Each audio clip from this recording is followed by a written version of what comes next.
Tayo po ay nasa pang-apat na part ng ating pong series na Making Jesus Known. And last Sunday, we talked about connecting people to Jesus.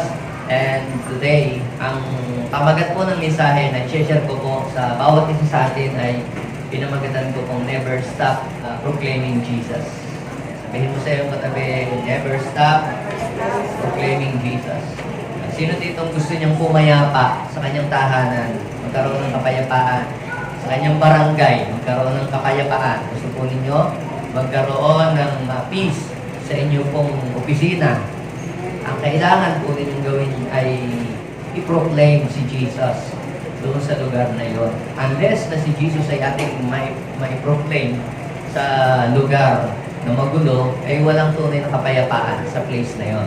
Okay, so basahin po natin ang ating pong text ngayon sa Acts chapter 5, verse 42.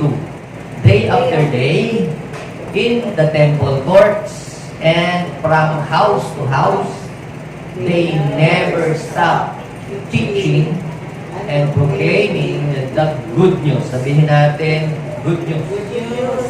That Jesus is the Christ. Pag sinabing Jesus is the Christ, is anointed one. Kasi yung anointed one at saka po yung Christ is the same.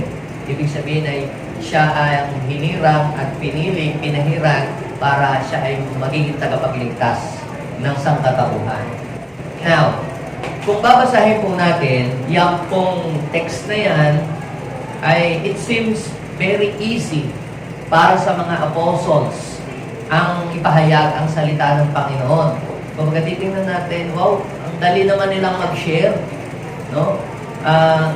Sabi, day after day, sa temple, even in house to house, they never stop proclaiming and teaching that Jesus is the Christ.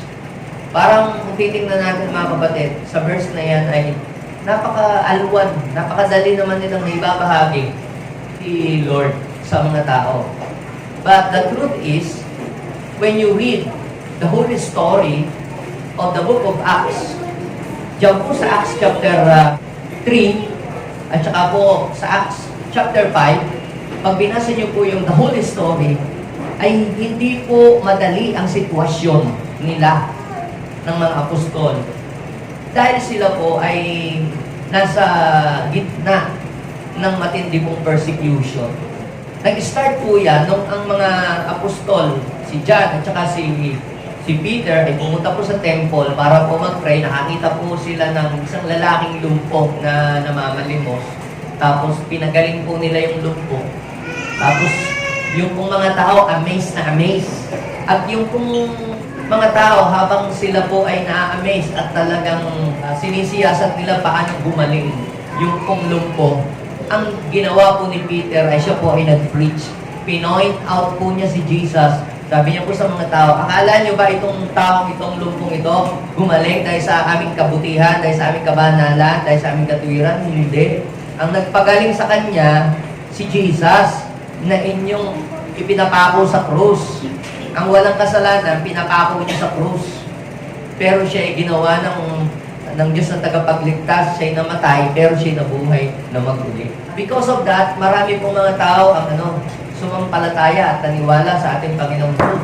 Samantalang yun naman po mga high priest o yung mga saserdote o yung mga teachers of the law during the time of the apostles ay galit na galit po sila. Ayaw po nila na ang gospel ay maipahayag doon po sa mga tao kasi mabubuking yung kasinungalingan ng mga Kristong araw. Tinatago po nila ang katotohanan sa mga tao. Kaya ayaw po nila na ma-expose ang pangalan po ni Jesus.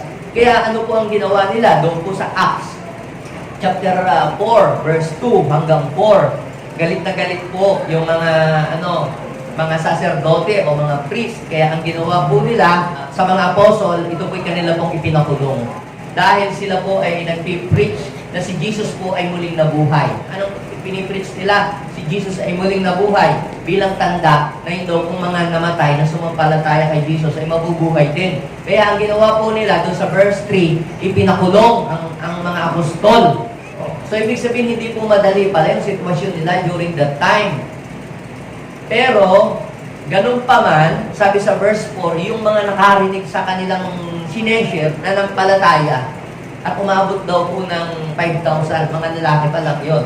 Imagine nyo, akala natin ay yung kanilang sitwasyon ay napaka-alwan, pero kung tutuusin, mas mahirap po ang sitwasyon ng mga apostol noong panahon nila dahil sa kanila po, pinagbabawal po na ipangaral si Jesus. We are blessed today because sa ating pong bansa ay meron pong freedom of religion. Malaya tayong mag-share ng patungkol po kay Jesus sa ibang mga bansa, sa ibang mga lugar, sa China, sa part ng Middle East, sa ibang mga place. Bawal po talaga. At maging dito po sa Israel, bawal din po sa kanilang i-preach si Jesus muling nabuhay. Kaya po sila po ay pinakulong. Doon po sa Acts chapter 4 verse 18 hanggang pong 20, sila po ay pinagsabihan ng mga priest. Binabalaan sila na huwag na po silang magsasalita patungkol sa Jesus na yan. Tumigil na sila. Huwag na silang magsalita pa ng kahit na ano about kay Jesus. Pero sabi sa verse 19, kayo na po ang humusga kung alin ang matuwid sa paningin ng Diyos. Ang sumunod sa utos ninyo o ang sumunod sa Panginoon. Ang sabi nila Peter and ni John, hindi namin po pwede, sa verse 20, hindi namin po pwedeng hindi sasabihin sa mga tao ang aming nakita at narinig. Hindi mo pwedeng ikaila yung ginawa ng ating Panginoong Jesus. Yun nga mga marites, kung ano lang makita, hindi po pwedeng hindi nila sabihin yung kanilang nakita at narinig. Marami mga Kristiyano ganun. Kung anong nakita na lang dyan sa labas, kung anong nakita, hindi po pwedeng hindi sasabihin. Samantalang pagdating kay Jesus, tahimik, wala man lamang masabi. Sabihin ko sa iyong katabi, parang nakakahiya naman yata kayo. Kung anong makita natin sa opisina, sa ibang tao, hindi po pwedeng hindi natin sasabihin sa iba yung ating nakita at narinig. Nakita ko kanina, narinig ko kanina. Laki daw ng budget ng konsihal na yun. Ganito daw ang alam. Hindi po pwedeng hindi mo masabi. Pero alam niyo po mga kapatid, kung ikaw ay talagang alagad ng Panginoon, that is not our business. Our business is what? To proclaim the name of Jesus. That's it. Hayaan ninyo na sa ibang tao yung ibang mga bagay. Tayo, ang ating misyon ay ipakilala ang Panginoon. Sabi na po ng Acts chapter 5 verse 29, we rather obey God rather than men. We obey God rather than men. Kayo, tatanayin ko po kayo, alin ang mas gusto ninyong sundin? Yung sinabi ng Diyos o sinabi ng tao? Sino ang may sabi na ipahayag ang salita ng Diyos? Hindi ho presidente, hindi ho gobernador, o hindi senador. Ang may sabi na ipahayag ang salita ng Diyos sa lahat ng mga tao para ang mga tao po ay maligtas ay walang iba kundi ang ating pong Panginoon. Kaya sabi po ng mga apostol, we obey God rather than men. Now, kung titingnan natin, bakit ganun sila ka-serious, ka-on fire?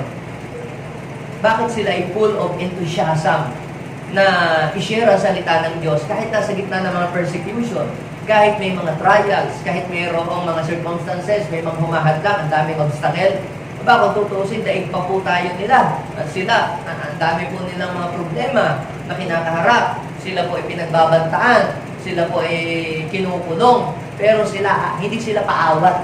Sabi nila, hindi po pwedeng hindi namin sasabihin yung aming nakita at narinig patungkol kay Jesus. Bakit ganun sila katapang? At ganun sila ka-bold pahayag patungkol sa ating Panginoon? Tanungin niyo po, bakit? Sapagkat sila po ay merong backup from the kingdom of God. Because they have a backup from heaven. Alam niyo mga kapatid, bakit ang Hamas? Ang lakas ng loob nilang labanan ng Israel. Kasi meron po silang backup from Iran, Hezbollah, Syria, Lebanon, Libya. May backup sila. Sinusupply na sila ng mga gamit. Kung sila lang, wala silang lakas ng loob na labanan ang Israel. Bakit naman ang Israel? Ang lakas niyang labanan ang mga kalaban dahil may backup ng US. Aside sa meron silang Iron Dome, may backup sila ng Amerika. So, now, what is the point? Ang mga disciples ng ating Panginoon, bakit sila ay malakas ang loob na ipahayag ang salita ng Panginoon kahit may mga persecution. Dahil po, meron po silang backup mula po sa langit. Kaya sabihin mo sa iyong katabi, never stop proclaiming Jesus. Dahil meron kang backup mula sa langit. So, ano po ba yung support that comes from the kingdom of God? Sa chapter 4 at saka sa chapter 5, pag binasa niyo po yung the whole story, may makikita po tayong 4 na mahalagang bagay na support comes from the kingdom of God. Number 1, ito po yan. God will send His angel to protect you.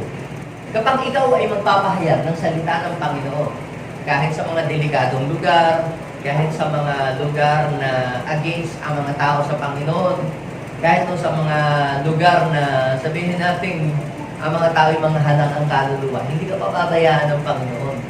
The Lord will back you up. He will send His angel to protect you. Sa Acts chapter 5, verse 17 hanggang 20, galit na galit po yung mga high priest dahil ipinapangaral ng mga disipulo ni Jesus ang patungkol sa pagkabuhay ng muli ng ating Panginoon. So ano po ang ginawa po nila? Ipinakulong po nila sa verse 18. Pinakulong po nila ang mga alagad ng Panginoon. Sa verse 19, anong ginawa ng Panginoon? Sinugo niya po ang kanyang mga anghel para para buksan yung pong bilangguan at sila po ay nakawala. Sila po ay nakalabas. Grabe ang nag-send siya ng angel. Bakit? Kaya po sila pinakulong dahil kinabukasan sila po ay bibitayin para po sila ay tumigil sa pagpapahayag ng salita ng Diyos. Kung sino ninyo kung sino mang may ayaw, kung sino mang may ayaw na ang Panginoon ay maipakilala sa mga tao ay walang iba kundi si Satanas. Na si Satanas ay gumagamit ng mga tao para pahintuin ang pagpapahayag ng salita ng Diyos. Kaya nga sabi ni Paul, kahit ako'y gapusit, kahit ako'y bilanggo, okay lang. Ang salita ng Diyos hindi nila po pwedeng ibilanggo at hindi nila po pwedeng itali. Kaya kahit siya nasa bilangguan, nagsishare pa rin siya ng salita ng Panginoon. So, tingnan ninyo ang sabi po ng Lord, through the angel, sa verse 20, pumunta kayo sa templo at mangaral kayo patungkol sa panibagong buhay na ito. So, sa bagong pamumuhay na ito. So, ang ating isineshare sa mga tao, mga kapatid, ay patungkol sa bagong buhay sa piling ng ating Panginoong Jesus. And God is commanding you and I to share the good news about new life. The good news about this new life. At yung new life na yan ay yung buhay na mayroong kaugnayan sa ating Panginoong Jesus. So kung ikaw ay nabubuhay na wala sa Panginoong Jesus, try to live with Jesus. Yan po yung buhay, na bagong buhay na sinasabi ng Biblia. Yung buhay na nabubuhay ka, na mayroong kang kaugnayan, mayroong kang tamang relasyon sa ating Panginoon. So, number 1, God will send His angel to protect you. Huwag kang matakot na i-share ang salita ng Diyos. Dahil kapag isineshare mo ang salita ng Diyos sa iyong mga mahal sa buhay, sa iyong mga kaibigan, sa ibang mga tao, laging ang mga angel ay nakapaligid sa iyo para ingatan ka at para tulungan ka. Pangalawa, mga kapatid, God will empower you through the Holy Spirit. Ikaw ay bibigyan ng Panginoon ng kapangyarihan. Ang nagbibigay ng lakas ng loob at nagbibigay ng kapangyarihan sa tao para maipahayag niya ang salita ng Diyos, hindi sa material, kundi yan ay galing sa Espiritu ng Diyos. Sila po ay nangangaral hindi dahil sila ay binigyan ng Panginoon ng marami, bibigyan kayo ng maraming pera, o 1 milyon mangaral kayo. Hindi po yun Ang nagbigay sa kanila ng katapangan para maipahayag nila ang salita ng Diyos, kahit sa gitna ng persecution, ay yung Espiritu ng Panginoon. Kasi sila din po, pinagbabantaan po sila ng maraming mga tao na tumigil sila sa pangangaral at salita ng Diyos. Lalo namang hindi naniniwala sa pagkabuhay ng ating Panginoon. Kaya yung mga disciples, nag-pray po sila kay God.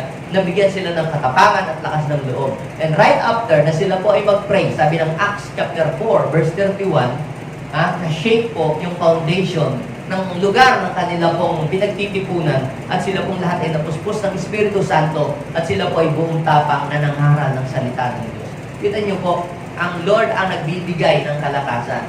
Ang Lord ang nagbibigay ng boldness, ng tapang para ma-share natin ang salita ng Diyos sa iba. Ako po ay napakamahiyain. Hindi po ako palasalitang tao. Pero nung umapos po sa Espiritu Santo, nagkaroon po ako ng lakas ng loob na maipahayag po sa aking mga kaklase ang salita ng Diyos. Nag-gather ko po yung buong campus nung school namin. Pati po yung principal, napatanggap po kay Jesus. Sabi ko, iniisip ko, paano ko nang gawa yun? Nagawa ko lamang yun sapagkat ako po ay binigyan ng Espiritu ng Diyos, ng kalakasan, ng lakas ng loob para ma-share ko ang salita ng Diyos. Kapag tiniser mo sa puso mo, hinangad mo sa puso mo na i-share si Jesus, babak-abang ka ng Panginoon. Bibigyan kanya ng kapangyarihan para maisakatuparan yung kanyang layunin para sa iyong buhay.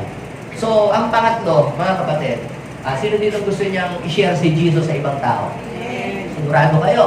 Yes. Okay. Pangatlo, ito.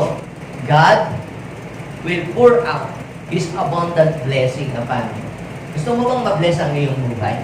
Ha? Gusto mong pagpalain ka ng Diyos? Meron ka bang ginagawa na extension para sa kingdom ni God?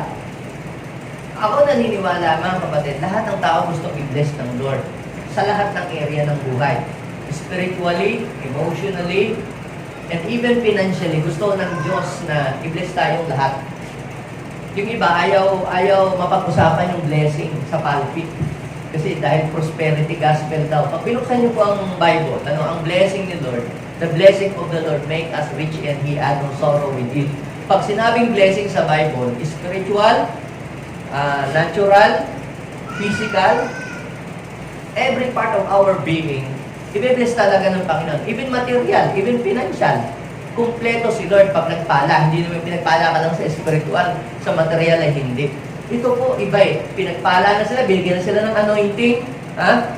Pinagpala na po sila po ay binigyan na ng kaligtasan. Yung mga believers, binigyan na ng kaligtasan. Blessing. Sa bagong buhay nila, blessing. Blessing yun. Pero pag tinignan ninyo po, yung Acts chapter 4, verse 33, yung mga apostol, patuloy daw silang nagpapatotoo, nag-share ng Word of God sa mga tao, pinapakilala ng Panginoon, gumagawa, nagpe-perform ng miracles, at anong sabi ng Bible? Ipinur out ni Lord ang blessing sa isang tao. Tama? Saan? Sabihin natin, sa kanilang lahat. Ibig sabihin, yung mga taong nagpapahayag ng salita ng Diyos, you are entitled na i-bless ka talaga nila. Ako naniniwala, hindi lang spiritual yan. Kasama natin dyan sa material. Dahil sabi, walang nagdarahok. Kita nyo, kapag pala ang salita ng Panginoon, ipinahayag natin sa mga tao, si Lord, ikaw ay pagpapalay. Bakit? Kasi gagawin ka ng Lord na example sa kanila eh, di ba? Gagawin ka ng Panginoon na living testimony na dati ang iyong buhay down, dati ang buhay mo ay hirap, dati ang buhay mo ay talagang naghihikahos. Nung ikaw ay makakilala sa Panginoon, aba, yung buong pagpapala, tinanggap mo, hindi lang kaligtasan, sa langit na ako, basta maganda ang buhay namin sa langit. Pero dito'y namamalimos ka, parang hindi ka panipaniwala na nakilala mo ang Diyos, di ba? Hindi ka panipaniwala. Kung halimbawa kayo po ay may tinitindang gamot o iniinom na pampataba o pampapayat, ito inumin mo, tatanggal ang bilbil mo, pero yung ang laki ng bilbil na parang rice terraces na ganyan. Bibili ka ba doon? Yes. Hindi ka panipaniwala eh. Walang resulta eh. Pero kung kita mo siya, nung after a month, biglang lumipis ang kanyang katawan, baka bibili ka, baka pakyawin mo yung tinitinda niya, di ba? So ano pong ibig kong sabihin? Pag sinare mo si Jesus, yes, siya nagbabago ng buhay, may buhay na walang hanggan, may buhay sa langit, dito sa lupa, aayusin din niya ang buhay mo. Pati finances mo, aayusin din ang Panginoon. Lahat ng area ng buhay mo, hindi lang sa spiritual. Diba? Pati sa pangkitungo sa kapwa, lahat yan, aayusin, pagpapalain ng Panginoon. Dati, dami mong kaaway. Ngayon, marami kang kagalit. Ngayon, marami kang kaibigan. Di ba blessing yun? So, i-bless ka ng Diyos sa lahat ng area ng buhay. At isa na rin yun sa finances. Yung bigyan ko yung isang halimbawa. Yung mga kapatid natin. Dati, hirap sila sa buhay. Mga sumasama sa akin, humahayo. Meron nga po tayo isang kapatid eh. Pag ako'y may paghayo, mahalak sa ibang lugar. Tinatawag ko siya. Sama siya. Sasakay kami doon sa kanyang sasakyan na naggiba-giba. Hindi ko power steering. Power steering. Yung pinto. Pag yun yung nagpapatakbo, hawak ko po yung pinto. Nalalaglag po yung pinto. Pero, Pagdating sa gawain ng Panginoon, lagi siyang game. Ngayon, binigyan siya ng 2 sasakyang bago. Binigyan pa siya ng Lord ng resort. At binigyan pa siya ng bahay. Sabi ko, wow, ganun pala si Lord magpala. Pero alam niyo po, hanggang ngayon, nag-share pa rin sila ng salita ng Diyos. Ginagather ang mga pamilya, ginagather yung mga tao, pati bata. Kahit sino, sinishare ng salita ng Diyos. Kaya, mga kapatid, yan din po palang pag-share ng salita ng Diyos ay nagbubukas ng pintuan para i-pour out ni Lord sa atin ang blessing. Binibigyan mo si Lord ng dahilan para pagpalain ka niya. Bakit? Kasi gagawin ka ni Lord example sa ibang mga tao na ang lumalapit sa Kanya, inaayos ng Diyos ang buhay. Dati nangungutang sila. Ngayon, sila na nagpapautang. Kaya sabihin mo sa iyong katabi, umanda ka. Pag ikaw, nagpahayag ka ng salita ng Diyos, kahit hindi mo hinihingi, hindi mo hinahangad na pagpalain ka lang, hindi mo papipigilan si Lord Kung gusto niyang i-bless ka, may magagawa ka ba? Di tanggapin mo na lang. So ano kung ibig kong sabihin, mga kapatid? Pag ikaw ay nagpahayag ng mga salita ng Panginoon, may backup sa iyo ang kaharian ng langit. Ano yun? Number 1, He will send His angels to protect you. Number 2, He will empower you through the power with the Holy Spirit. At ang pangatlo, He will pour out His blessing. Totoo po bakit niya i-pour out? Kasi marami kang aakalin katulad o halimbawa ni Victor at saka ni Lucy. Sila nag-aakay sila ng mga tao, naghahakot sila. Hinahakot nila sa second service. Alam niyo, binless ng Panginoon na buhay. Na-bless po sila. Ngayon, ang ganda ng kalambahay. Binigyan sila ng Lord ng mga sasakyan. Binigyan si Ludi ng magandang trabaho. Ano bang ibig kong sabihin dito, mga kapatid? Isa sa mga sikreto para i-bless ng Diyos ang buhay mo ay gumawa ka ng dahilan para pagpalain ka ni Lord. Bakit? Ang ating employer dito ay ang Diyos. Kaya niyo utusan ang lahat ng kayamanan sa mundo na pumunta sa iyo. Bakit kanya i-bless? Siyempre, marami kang pinakakain. So, maraming pinalilibre, maraming dinadala sa church.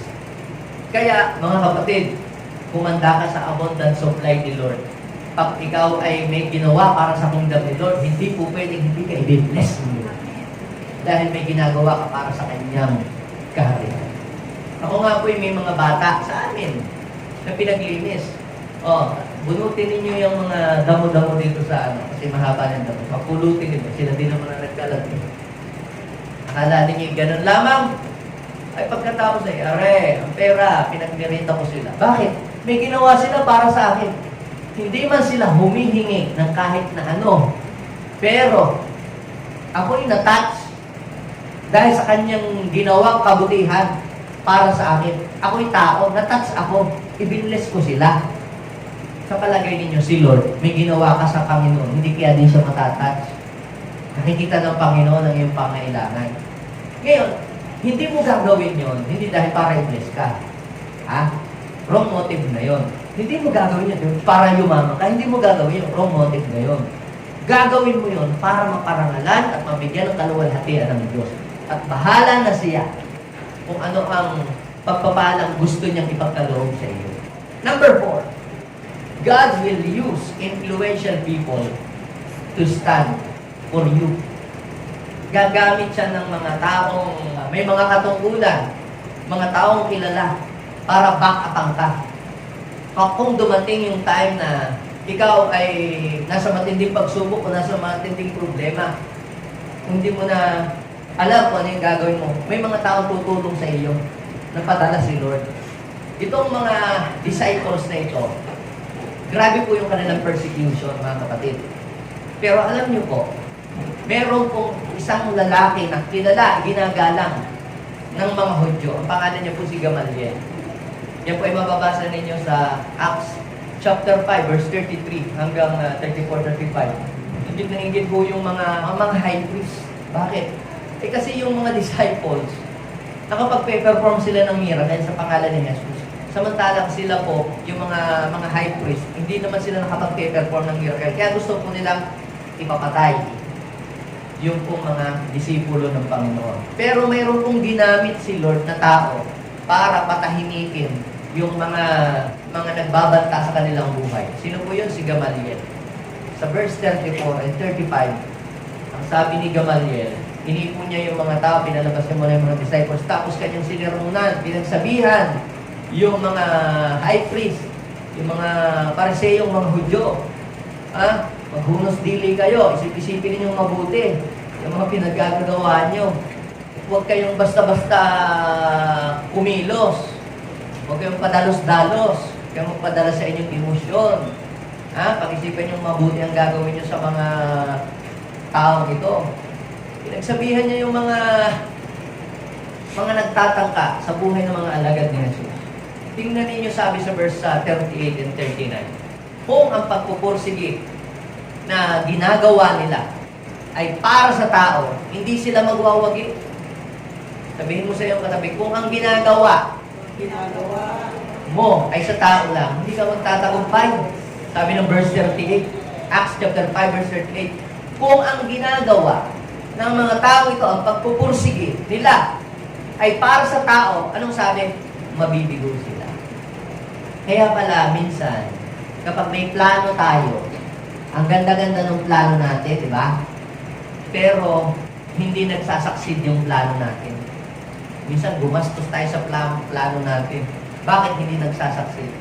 Baka, yun ay ginagawa mo lang para sa tao o para sa iyong sarili. Kaya, biblical.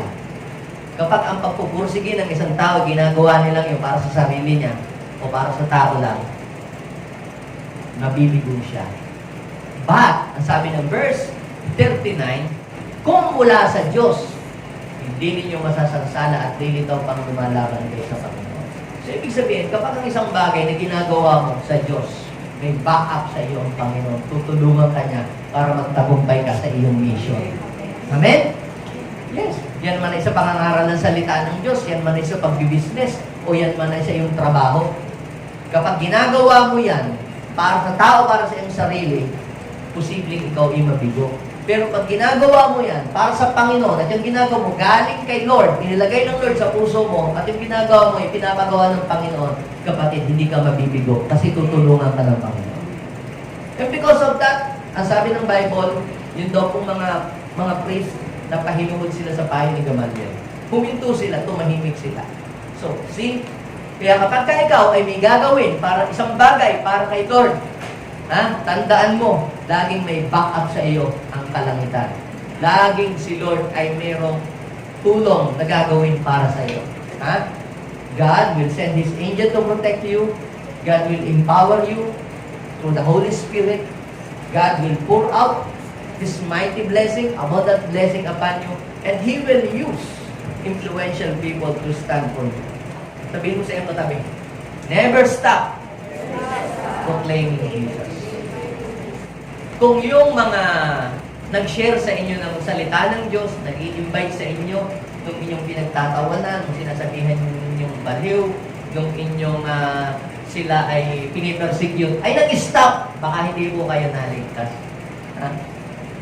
Kung yung nag-share ng salita ng Diyos ay tinamad. Kasi yung first attempt niyang pag-share, hindi ko naman agad tinanggap . Second attempt, parang wala sa akin . Third attempt, parang wala . Pero, they never stop proclaiming Jesus. At alam niyo po, mayroong tamang palang oras, tamang panahon na ang salita ng Diyos ay tatago sa iyong puso.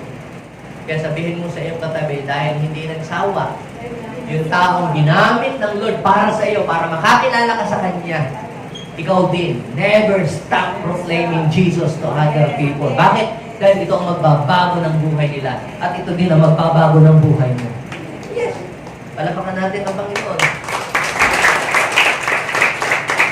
So, before I end, three major consequences that will happen when we stop proclaiming Jesus. Ano po ba ang mangyayari? What are the consequences that will happen when we stop proclaiming Jesus? Ito, isulat niyo po ito. Number 1, ito po. Darkness will prevail. Sino dito ang gusto niyang mamayani ang kadiliman? O sino dito ang gusto niyang maghari ang kadiliman sa inyong bahay? O wala naman, di ba? Sino dito ang gusto niyang maghari ang kadiliman sa inyong lugar? Walang may gusto, di ba?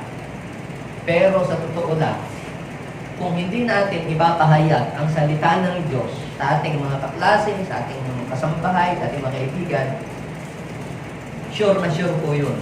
Ang kadiliman ay maghahari sa kanila.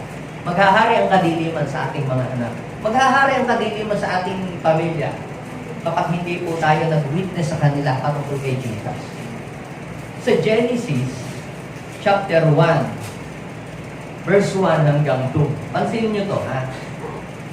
Nang simulang likhain ng Diyos ang daigdig, sabi niya doon, ang daigdig daw po ay walang hugis at walang anyo, dilim ang bumabalot sa buong daigdig at umiihip ang malakas na hangin sa kalaliman.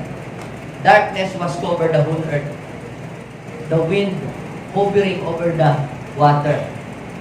Pansinin ninyo, yung Genesis chapter 1, verse 1 hanggang verse 2, nothing happened. Puro dilim yun. Puro dilim. Ang dilim ang siyang namamayani. Verse 1, verse 2, ang dilim ay namamayani. Kailan nahawi ang dilim?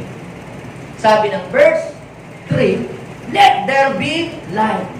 May nagsalita. At ano sabi? Let there be light, and there was light. Magkaroon ng liwanag at nagkaroon ka ng liwanag. Kailan po nahawi ang dilim? Kailan na-stop ang darkness? Nung ang salita ay lumabas sa bibig ng ating Panginoon. Now, the point is this, mga kapatid. Hanggat wala kang sasabihin patungkol kay Kristo, hanggat wala kang sasabihin patungkol sa salita ng Diyos, ang dilim ay siyang patuloy na maghahari. But the moment you open your mouth and speak the Word of God, speak the name of Jesus, darkness will flee. Pero hanggat ang mga Kristiyano ay hindi magsasalita, kahit nakakilala ka sa Panginoon at hindi ka magsasalita patungkol sa Kanya, ang kadiliman ang siyang mamamayan at ang kadiliman ang maghahari. Yes. So, hindi po yung automatic na nawawala. Kinakailangan may sasabihin ka. Kagaya ng ating Panginoon. Let there be light, and there was light. At nung makita ng Panginoon ang light, anong sabi? Siya daw po inasihahan, pinagbukod niya ang liwanag sa dilim. O, sino dito gusto niyang kapanig siya ng dilim? Wala, no? Sino dito gusto niya nasa panig siya ng liwanag? So, kung ikaw ay nasa panig ng liwanag, kapatid, kailangan ikaw ay nagpapahayag ng salita ng Diyos. So, sabi ng Bible, let there be light, and there was light.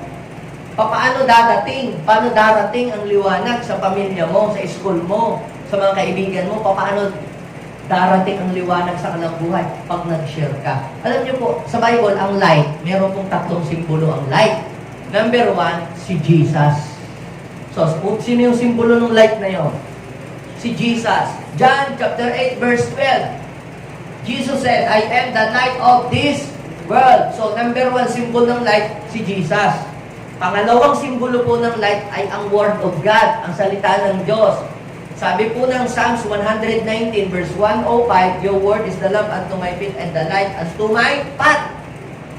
At ang pangatlo po simbolo ng light sa Bible ay ikaw na kumikilala sa Panginoon, na nakarinig ng salita ng Diyos. Matthew chapter 5 verse 14, ano ang sabi ng salita ng Diyos? You are the light of this world. Bakit ka naging light of this world? Kasi meron kang Jesus. Tapos meron kang Word of God sa puso mo. Kaya ka naging liwanag. Kung wala kang Jesus at kung wala kang Word of God sa buhay mo, ikaw ay dilim. Madilim pa ang buhay mo. Pero nakilala mo na si Jesus. Tinanggap mo na si God. He is the light of this world. At yung Word of God nasa sa iyo na. Kaya sabi ng Panginoon, Matthew chapter 5 verse 14, You are what? The light of this world. Kaya sabi ng Panginoon, walang taong nagsisindi ng ilaw pagkatapos ilalagay sa ilalim ng mesa o ilalagay sa ilalim ng higaan na tatakluban lang. Dapat ang ilaw ay ini-expose. Ilalagay sa dapat talagang lalagyan para mailawan yung mga nasa bahay. Gayon din naman, ang sabi ng Bible, sa Matthew chapter 5 verse 16, dapat yung paliwanagin ang inyong mga ilaw sa harapan ng mga tao. Para makita ng mga tao ang inyong mabubuting gawa, para mag-glorify ang ating Ama sa langit. Kaya pansin nyo, kung kilala ng tao, ikaw ay Kristiyano, tapos ikaw ay loko sa school, ikaw ay nang aaway, Pag nag-post ka sa Facebook, nagmumura ka pa. So, ikaw ay dilim, hindi ka liwanag. Hindi ka naghahasik ng kaliwanagan. Ikaw ay naghahasik ng kadiliman. Pag ikaw ay galit, nang-aaway ka sa Facebook, pag may mga comment, may away dun sa comment, nakikiaway ka din. Kapatid, ikaw ay hindi ka naghahasik ng liwanag. Ikaw ay naghahasik ng dilim. Kaya sabihin mo sa iyong katabi, mula ngayon, magliwanag ka na. Paano magiging liwanag? I-share mo si Jesus. Share life. Share light. Share encouragement. Share hope. Begin to testify about what Jesus have done to you. At ikaw ay nagbibigay ng liwanag at pag-asa sa mga taong walang pag-asa. Mga taong hindi alam kung saan pupunta, walang direksyon sa buhay. Pag sinyaran mo sila ng patungkol sa Panginoong Jesus, maliliwanagan ang isip nila. Hindi mo naman kinakailangan maging perfect muna ang buhay bago mo ito gawin. Share mo lang kung anong ginawa sa iyo ng Panginoon.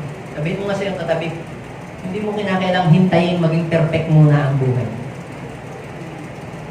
Basta sabihin mo lang kung ano yung ginawa sa iyo ng Panginoon. Ano yung naranasan mo? At alam niyo po mga kapatid, kapag sinishare niyo po yun, habang sinishare niyo, mapapansinin niyo po ang Panginoon, patuloy niya kayong itatransform ang inyong buhay. Yes, kasi yung mga tao ginagamit ng Panginoon, sila po ay patuloy na itatransform ng Lord. At kikilos ang Panginoon sa kanilang buhay. Now, yun po yung una, na mangyayari kapag tayo ay huminto at hindi natin ipinahayag si Jesus sa iba. Dati, ang Amerika, ang UK, ang Europe, sila po yung masigasig at maalam na nagpo-promote ng Jesus sa buong mundo. Kasi ninyo, ang mga naging unang mga missionary sa buong mundo na nagpapahayag patungkol sa ating Panginoong Jesus. Galing yan sa Italy, galing sa mga England, galing sa UK, galing sa Amerika. Madami mga missionary pumupunta dito. Para lamang po nila i-share si Jesus. Gumagastos sila ng mahal, namimigay sila ng mga pagkain, nagbibigay sila ng mga relief. Ganun po sila ka-agresibo na mag-share ng patungkol kay Jesus. Pero alam niyo po, ang nangyari, tanong niyo, ano nangyari? They stopped proclaiming Jesus. At alam niyo po, nung nag-stop sila, anong nangyari po sa kanilang bansa? Dumating po yung punto na wala na pong kinikilalang Diyos sa kanila pong bansa. Sa school, bawal na pong mangaral ng Jesus. Kaya ano po nangyari? Dumami po ang mga bading. At ngayon po, nag-multiply ang mga LGBT. Mas may freedom pa at mas malakas pa ang loob mag-share ng mga LGBT about sa kanilang feeling kaysa po yung mga Kristiyano na mag-share ng kanilang Jesus. I'm not against sa mga LGBT. Let's love them. Kasi tinubos din sila ng Panginoon. But, kung hindi tayo mag-share ng salita ng Panginoon sa kanila at ipakikilala po si Jesus, mga kapatid, darkness will prevail. Siguro napanood niyo po si Jesus, yung kanila pong mga pag-perform sa stage. Pole dancing, gamit ang cross. Sa cross ni Jesus nagsasayaw. Yung mga LGBT, ginagamit po nila yung cross na doon po sila nagsasayaw. Blasphemy yung kanila pong ginagawa. Bakit? Kasi po, ang mga inassign ng Panginoon na mag-share ng salita ng Diyos, tumigil na po silang mag-share ng salita ng Diyos. So, kaya, pwede rin ang Pilipinas ay ganun ang mangyari. Kapag tayo po, mga kapatid, ay hindi nagpahayag ng patungkol sa kay Jesus, kung kayo magugulat isang araw, ang Pilipinas magiging next America na rin. Makikita na niyo dyan. Mamaya yung anak pakimbot-kimbot na sa kalsada at nagrarally. May hawak-hawak na bandera ng rainbow at makibaka. Alam niyo po mga kapatid, this is a wake-up call para sa ating lahat. Kung hindi natin i-share si Jesus, darkness will prevail. But, when you begin to open your mouth and share your Jesus, sabi, parang kang nagsabing, let there be light, and there was light. Mayroong liwanag na darating sa buhay ng mga tao, at sila ay makakalaya sa gapos ng kaliliman na umaalipin sa kanila. Pangalawa, mga kapatid, na consequences. hindi natin naipahayag si Jesus, people will stop believing. Ayun po ang nangyayari sa kanila. Naging atheist na po sila. Hindi na po sila naniniwala sa Diyos. Kaya yung po mga churches sa England, sa UK, binebenta na po nila kasi wala na pong nagcha-church. Wala na po pumunta sa church. Dati po nun ay twice a month sila nagsisimba. Tapos naging once a month na lang sila nagsisimba. Ngayon po, wala nang nagsisimba sa church. Kaya sinarado ng church, binebenta na po nila, pinoporsela po yung church nila. Sa Germany, ganun po din po dati. Wala na rin pong nag-preach ng Word of God. Ang nag-preach na lang po ngayon, AI. Ganun na lamang. Kaya mga kapatid, when we stop proclaiming Jesus, people will stop believing. Sino ba ang may gusto na ang tao ay humintong manampalataya? Walang iba kundi si Satanas. Sabi ng 2 Corinthians chapter 4 verse 4, si Satanas, pinubulag niya ang isip ng mga tao para hindi sila maniwala, hindi sila kumilala kay Kristo. Kaya tayo ay inassign ni Lord na magpalaganap ng kanyang salita. We, as a believer, hindi mo kinakailangang mag-graduate ng Bible school o maging pastor muna or evangelist.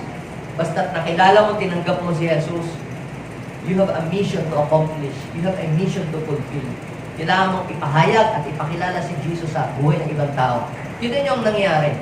Doon sa Acts chapter 4 verse 4. Kahit po sila ay pinipigilan, pero hindi po sila napigilan na mag-share ng salita ng Diyos.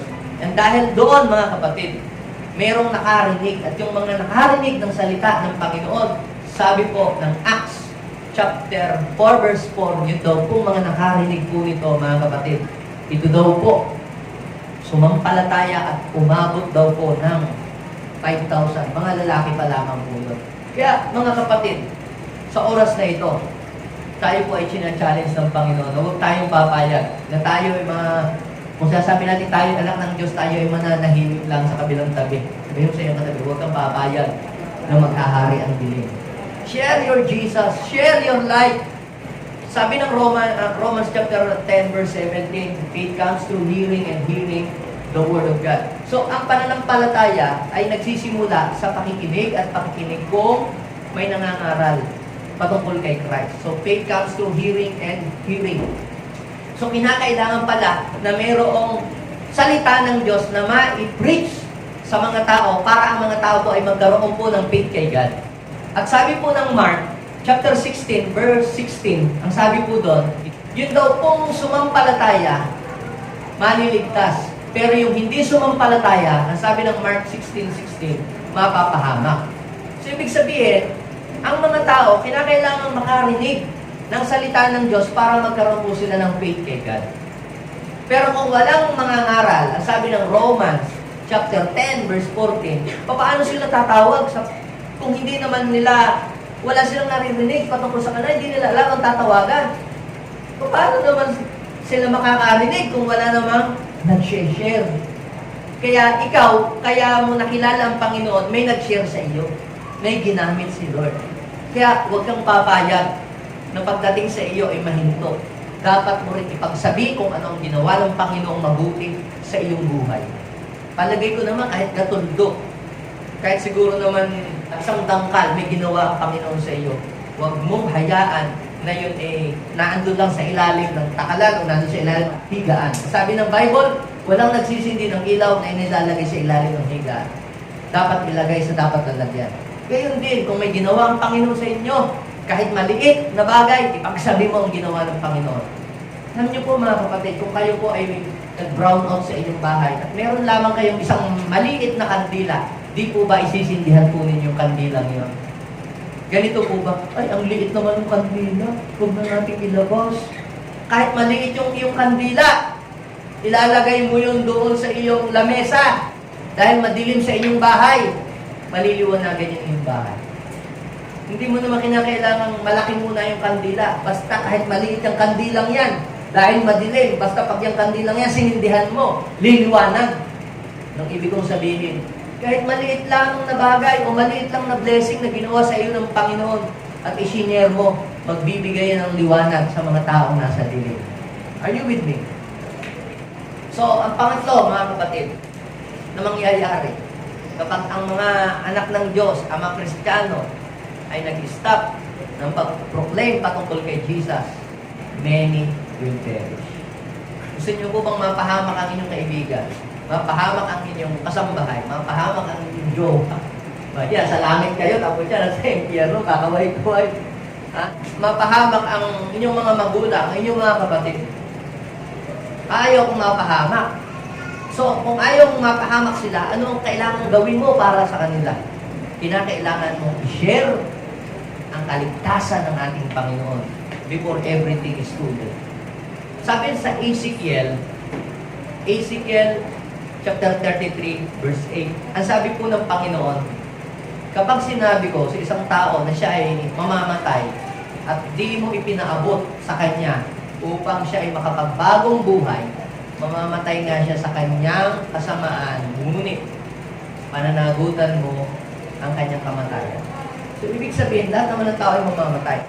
Ang isang tao, kapag siya ay namatay, na wala siyang pagkakilala sa Diyos, o hindi pa siya nakarinig ng salita ng Diyos, o hindi siya tumanggap sa Panginoon, automatic sa impyerno po yung pupunta. Unless na siya ay masiran mo ng Word of God at tumanggap siya kay Jesus. Kaya sabi ng Panginoon, sino man sumampalataya, hindi mapapahamak magkakaroon ng buhay na walang hanggan, maliligtas. So, ngayon, sa atin, tayo nakakilala sa Panginoon, meron po tayong responsibilidad doon sa mga mahal natin sa buhay o mga kaibigan na hindi nakakakilala sa Panginoon. Ano yun? Sabihin natin sa kanila yung kaligtasan na naranasan natin sa Panginoon. At kapag hindi daw po natin ito sinabi sa kanila, sabi ng Panginoon, at sila daw po yung namatay sa mundo, wala sa mundo na hindi natin napagsabihan, may pananagutan tayo. Pero, sabi ng verse 9, kung sinabihan mo isang tao at hindi sila nakinig, wala kang pananagutan. Kung sila man ay mapahamak. So, ibig sabihin, mga kapatid, ang atin pong role ay sabihin lamang sa kanila. Wala sa atin kung makinig man sila o hindi, wala tayong pananagutan. Basta tayo, i-share natin sa kanila ang message of salvation at bahala na ang Panginoon na humipok sa kanilang buhay. Kaya sabihin mo sa iyong katabi, huwag kang papayag na maghahari ang dilim. Never stop proclaiming Jesus. Sabi ng Jude chapter 1 verse 22 and 23, kahabagan natin ang mga nag-aalinlangan. Sagipin natin ang mga nasa apoy. Kaya mga hindi pa po nakakakilala sa Panginoon, mga kapatid, mga tao hindi pa nakakarig ng salita ng Diyos, they are destined doon po sa apoy ng kaparusahan. Salamat dahil merong nag-rescue sa atin. May ginamit si Lord para makakilala tayo sa Kanya. Pero huwag kang papayag na ikaw ay saved, pero yung ibang tao hindi pa saved. Ngayong oras ito, before we end this message, tayo po ay mag-pray. Sino po dito gusto niyang maligtas din yung iba, hindi lang siya? Alam niyo po mga kapatid, ang tangi lang nating magagawa ay i-share natin ang Panginoon sa kanila. Hindi tayo ang nagliligtas. Hindi tayo ang nagbabago ng buhay. Hindi po tayo ang nagre-bless, si Lord. Pero sila lamang ay maliligtas at sila lamang ay makakakilala sa Panginoon kung tayo ay magpapagamit sa kanila. Magpagamit tayo sa Panginoon na maging Kanyang instrumento. Ipakilala natin ang Panginoon sa pamamagitan ng ating buhay, sa pamamagitan ng ating mga testimonies, sa pamamagitan ng mga blessing na tinanggap natin sa Kanya, ipakilala natin ang Panginoon. Mga kapatid, konti na lang ang ating panahon dito sa mundo. Sabi ng Bible, lahat ng mga Bible prophecy, nangyari ng lahat. Famine, taggutom, gera, lahat ng mga sign na pagbabalik ng Panginoon, lahat pong yan ina-fulfill na. Isa na lang ang hindi pa. Ipapangaral muna ang salita ng Diyos sa lahat ng tao para makaalam sila ng katotohanan bago dumating ang wakas. Kinakailangan makarinig muna yung mga tao. Ngayon mga kapatid, maaaring tayo inahihiya, wala tayong lakas ng loob, humingi tayo sa Diyos ng lakas ng loob. Lord, bigyan mo ko ng boldness. Hindi ako mahiya, hindi ako matakot. Tulungan niyo po ako gumawa po ng way na maipakilala kita doon sa aking mga kaibigan, sa mga mahal ko sa buhay, sa aking mga kapatid. bago maging huli ang lahat sa kanilang buhay. Habang mayroon pang oras. Humiling tayo sa Panginoon, tulungan niyo po ako. Help me. Give me a courage. Give me a boldness to share what you have done to me. Tayo pong lahat ay manalangin sa oras na ito. Habang tayo po ay nakayuko, mga kapatid. Marami po tayong kakilala na mga tao. Marami po tayong mga kaibigan. Marami po tayong mga close friend. Marami po tayong mga mahal sa buhay. Bawat isa sa atin, meron po tayong kakilala. Saan tayo magsisimula? Paano natin sila aabutin? Doon sa mga kakilala mong yun, sino yung pangunahing tatlo? Tatlo na talagang pinakamalapit sa iyo. Lagi mo nakakausap. Lagi mong nakikita. Lagi mong nakakasama. Ngayon, ilalagay ng Panginoon yan sa iyong isip. Ilalagay ng Diyos yan sa iyong puso. Magpla-plus yan sa iyong mind, sa iyong memory, papakita yan sa iyong Panginoon. Maaaring yan ikaklase mo, kaibigan mo, o boyfriend, o girlfriend. Sino yung ilalagay ng Panginoon sa isip mo ngayon? O maaaring magulang mo, o anak mo, o kaibigan mo, o kapitbahay mo, o katrabaho mo. Yung ilalagay ng Panginoon sa iyong mind, na magpa-plus sa mind mo, papakita yan, pinapakita yan sa iyong Lord ngayon. Begin to pray. Pray for her or pray for him. At sabihin mo sa Panginoon, Lord, bigyan mo po ako ng lakas ng loob na ma-share kita, maipakilala kita in a proper way, in a right way sa tao ito. Lord, kailangan kanya sa buhay niya, Lord. Kung hindi siya makakarinig ng iyong salita, siya po ay mapapahamak.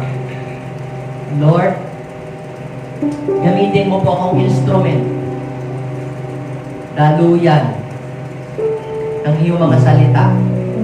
Ilagay mo sa aking bibig kung ano yung tamang salita na sasabihin ko sa kanya. At sa oras, Panginoon, na ako'y magsalita patungkol sa iyo, bigyan mo ako ng lakas ng loob. Buksan mo rin po ang kanyang puso at isip para po siya ay makakilala sa iyo. Tanggalin mo po ang lahat ng mga veil na nilalagay ni Satanas sa kanyang isip para tanggapin niya ang salita ng Diyos. I-anoint mo, Lord, ang aking bibig. At bigyan ako, Panginoon, Lord, ng lakas ng kalooban para maipakilala kita. In Jesus' name. Yes. Kaya habang kayo po ay nakayuko at nakapikit, ilalagay ng Lord sa inyong puso ngayon. Yes. Papakita sa inyo ng Panginoon, pati sa inyong mga panaginip. Papakita ng Lord. I-impress ng Panginoon sa inyong puso. Yes. Yung mga kaibigan nyo, mga mahal nyo po sa buhay, makakilala nyo. Yes, Holy Spirit, right now I pray, pour out your anointing. Katulad ng anointing na ipinore out mo sa mga disipulo, yun din po, Lord, ang i-pour out mo ngayong oras na ito sa iyong mga anak, sa bawat isa sa amin. Yes, bigyan mo kami ng lakas ng loob, kakapangan, na maipahayag ang salita ng Panginoon. Wala kaming ibang maikwento kundi ang salita ng Diyos. Lord, hayaan mong maging pipig kami pagdating sa mga worldly things at maging madaldal kami pagdating naman sa iyong mga salita. Panginoon, gawin mong tikom ang aming bibig sa mga chismis at maging bukas lamang ang aming bibig sa mga salita mo na nagbibigay ng pag-asa at nagbibigay ng buhay sa mga tao. Holy Spirit, put the Word of God in our mouth. Yes. Ilagay po natin ang ating kamay sa ating puso. Holy Spirit, bless these people. Tayo po'y manalangin. Bigasin po ninyo ang panalangin ito. Sabihin natin, Panginoong Jesus, ako po ay buong puso na lumalapit sa iyo. Tulungan niyo po ako na hindi lamang ako ang makaranas ng kaligtasan at ang buhay na walang hanggan. Panginoong Jesus, inaanyayahan kitang lubos sa buhay ko. Tulungan niyo po ako na ang buhay na walang hanggan at ang kaligtasan ay ma-share ko din sa iba. Bigyan mo po ako ng karunungan. Bigyan niyo po ako ng kaalaman kung ano ang tamang salita na aking sasabihin sa ibang tao. Maraming salamat po. In Jesus' name. Amen. Ako na lang pray. Lord, bless these people. And beginning today, Lord, kapag sila ay nag-witness, sasamahin niyo po sila. Mararamdaman po nila ang inyong presence. At yung mga tao, Panginoon, na kanilang sisira ng Word of God, Lord, ay matatouch po sila. Ang iba po sa kanila ay maiiyak na lang. At ang iba po sa kanila ay aakapin mo. Kung mayroong karamdaman, Lord, kapag ipinag-pray nila, inilay hands nila, healing will flow, Panginoon. Mayroong manifestation ng healing. Kung mayroong mga wounded, Panginoon, silang masisiran. Ma-inner healing sila, Panginoon. At kung sila man ay may mga gapos ng kadiliman, mararanasan po ang deliverance ng mga tao na sisira nila. Dinideklara ko, Panginoon Lord, magiging fruitful sila and productive sa pag-share ng iyong mga salita sa ibang mga tao. Maraming salamat po, O God. In Jesus' name, Amen.